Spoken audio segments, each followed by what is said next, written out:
Fundamental rights and directive principles. The India the Indian Constitution derives its concept of fundamental rights from the Constitution of United States of America. Now, Indian Constitution का जो concept है fundamental rights का, this was taken from the Constitution of United States of America. वहाँ से adopt किया गया था. This right ensures the idea of secularism, socialism, right to freedom of religion, culture and education, right to equality, right to constitutional remedies and right against the exploitation of for all citizens. ये सारे जितने भी rights हैं, ये fundamental rights, ये किससे adopt किए गए हैं? यूनाइटेड स्टेट्स ऑफ अमेरिका के कॉन्स्टिट्यूशन से. Now, directive principles, it means certain guidelines, right? The directive principles of state policy adopted from the Irish constitution are based on the concept of welfare state.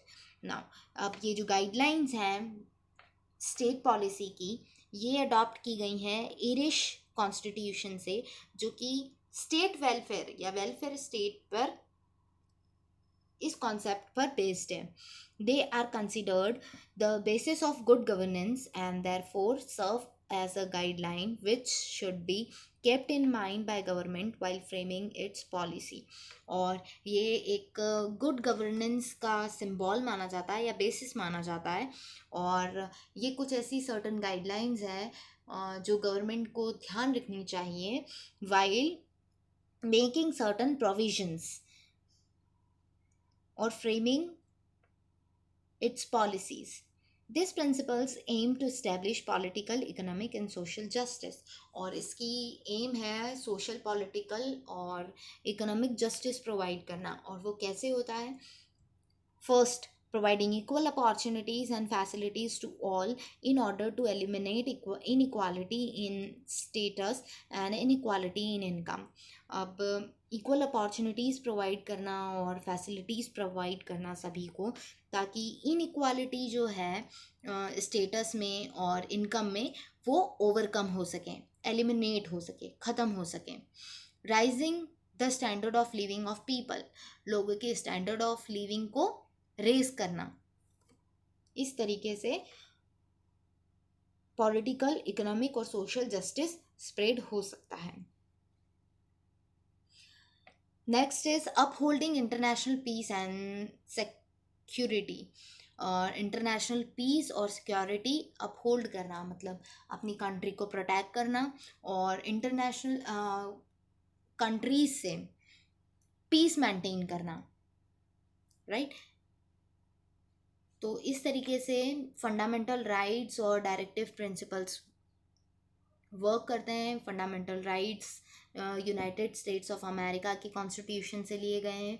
Directive principles कुछ guidelines हैं जो कि government को while making certain provision they must keep in mind.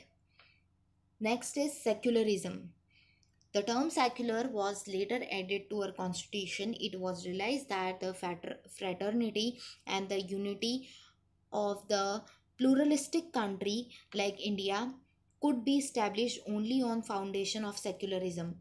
Now, since secular जो word है उसे constitution में बाद में add किया गया था और ये realize किया गया कि fraternity और unity जो है वो एक plural word है.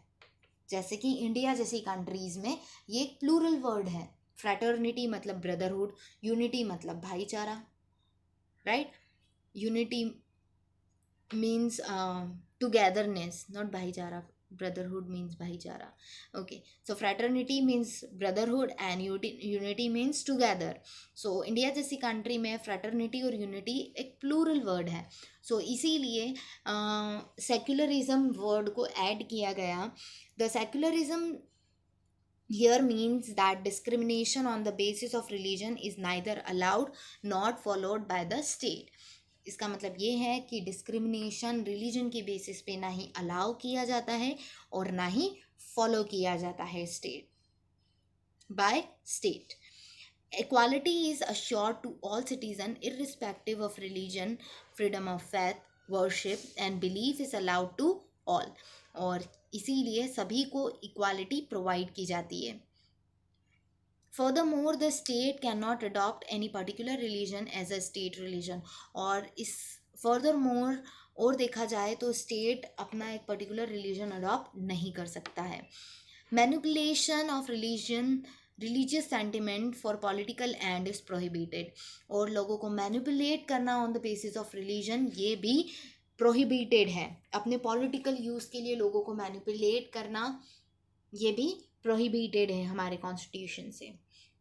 Now constitution a living document, और constitution is not a rigid document. हमारा जो कॉन्स्टिट्यूशन है वो रिजिड डॉक्यूमेंट नहीं है. इसका मतलब है वो फ्लेक्सिबल है, उसे चेंज किया जा सकता है. In response to the change need of the society, it allows the government to make change to the law by amending the constitution. और इसका मतलब ये है कि अगर कोई ऐसी नीड आती है हमारी सोसाइटी में, या ऐसी कोई सिचुएशन आती है कि गवर्नमेंट हमारे कॉन्स्टिट्यूशन में अमेंडमेंट कर सकती है, चेंजेस कर सकती है. In this sense it is a living document, और इसी सेंस में इसे लिविंग डॉक्यूमेंट कहा गया है. मतलब अकॉर्डिंग टू नीड इसे चेंज किया जा सकता है. Like a living being keeps on responding to different situation that arises from time to time. और इसी तरीके से वो रिस्पॉन्ड करता है, हमारे कॉन्स्टिट्यूशन को चेंज कर दिया जाता है from time to time whenever needed. Based on the revolutionary idea of equality, liberty and fraternity, our constitution continues to be an instrument of social change and welfare. Now, अब हमारा constitution का जो idea है, revolutionary idea, जो कि equality, liberty और fraternity पे based है, और ये एक इंस्ट्रूमेंट की तरह काम करता है जो हमारे सोशल या हमारी सोसाइटी को चेंज करने में हेल्प करता है. सोशल चेंजेस और वेलफेयर होते हैं जिसके कारण. ओके, सो हमारा कॉन्स्टिट्यूशन एक लिविंग डॉक्यूमेंट कहलाता है. रीज़न आई होप आपको समझ में आ गया होगा कि टाइम टू टाइम इसमें चेंजेस किए जा सकते हैं, पॉसिबल हैं, हमारी गवर्नमेंट इसमें चेंजेस करती हैं, और इसीलिए हमारे कॉन्स्टिट्यूशन को एक लिविंग डॉक्यूमेंट कहा जाता है.